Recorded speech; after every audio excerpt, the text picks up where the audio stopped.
let's talk about a story that feels like it was ripped straight out of some old cyberpunk movie. But I promise you, this is 100% real.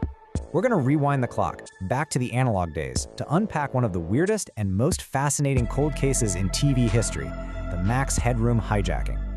So picture this. The date is November 22nd, 1987. The city, Chicago. People all over the city are just kicking back, watching TV, with absolutely no idea that their nightly programming is about to be taken hostage by a ghost in the machine. And that right there? That's the real live on-air reaction from sports anchor Dan Rowan. He's in the middle of giving the sports highlights when his own broadcast gets hijacked, leaving him and everyone watching completely and totally confused.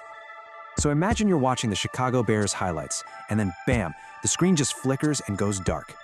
For about 25 seconds, all you see is this really unsettling silent image, a guy in a creepy Max Headroom mask just kind of twitching in front of this weird spinning background. And then just like that, it was gone. Okay, to really get just how strange this whole thing was, you first have to understand who the actual Max Headroom was. See, this wasn't some random character the pirates picked out of a hat. Max was a legitimate global pop culture icon at the time. So Max was played by an actor, Matt Frewer, who was buried under a ton of makeup and prosthetics. The whole character was a satire, you know? He was making fun of those slick, super arrogant TV hosts that were all over the place in the 80s, right down to his signature stutter and that glitchy, synthesized voice. And I'm telling you, this guy was a huge star. He had his own show, he interviewed celebrities, and most famously, he was the face of New Coke. Max Headroom wasn't just some character. He was basically the personification of slick, corporate 1980s cool. And this really gets to the heart of what the hijacking was all about. The pirates took this smooth, charming, corporate-sponsored icon and just twisted him into this distorted, menacing, totally chaotic figure. It was a complete subversion, like a piece of bizarre performance art that crashed right into millions of people's living rooms. So let's get back to the actual crime, because that first little 25-second blip on WGN, turns out that was just the warm-up act. The main event was still to come. Yeah, about 2 hours later, they struck again.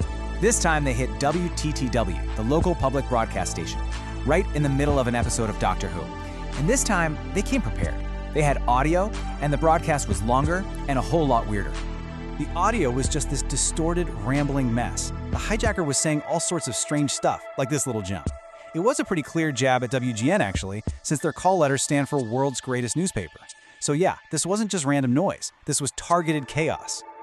The whole broadcast was filled with these bizarre references. He was humming the theme to an old 50s cartoon, Clutch Cargo, and then he started insulting a local WGN sportscaster. And then, in the ultimate troll move, he holds up a Pepsi can and says, "Catch the wave." You know, a direct shot at Max Headroom's big Coke campaign. And just when you thought it couldn't possibly get any more surreal, it did.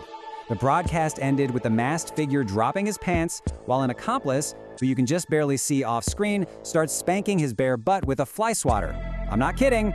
And then, just like that, poof, the signal cut and a very, very confused audience was sent right back to their Doctor Who episode. Well, as you can imagine, this became a massive national news story almost overnight. I mean, this wasn't just a simple prank, it was a federal crime. The FCC and the FBI both launched full-scale investigations, but the culprits, they had vanished like ghosts. So you're probably wondering, how in the world was this even possible? Well, you've got to remember, this was way before the internet, before digital hacks as we know them. This was a brute force analog attack that took advantage of how TV signals actually worked back in the 80s. You see, back then, a TV station would beam its signal from the studio to a huge transmission tower, in Chicago's case, on top of the Sears Tower, using these powerful microwave relays. And if you had the right gear and knew what you were doing, it was surprisingly straightforward. The pirates just needed a powerful transmitter of their own, a power source, and a clear line of sight, probably from the roof of another skyscraper. From there, they could just blast the station's signal with their own, stronger signal, and broadcast whatever they wanted. So the how is one thing, but the why?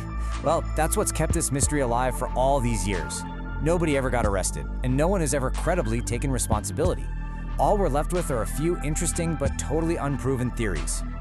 And what's wild is that none of these theories really fit perfectly. Was it just a prank? Maybe, but it was a really elaborate and risky one. A protest against corporate media? The message is so garbled it's impossible to tell. An inside job? I don't know, the content just feels a little too random and juvenile for that. And that's exactly it. That lack of a clear motive, that absolute dedication to just being purely and totally weird is what has cemented this whole incident in television history. For almost 4 decades now, this case has been completely cold. The FBI and the FCC, they just hit a dead end.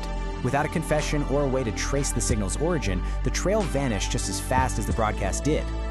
It really is this perfect, strange time capsule of a pre-digital world. A moment where the analog airwaves, which we all thought were so solid and untouchable, were shown to be vulnerable.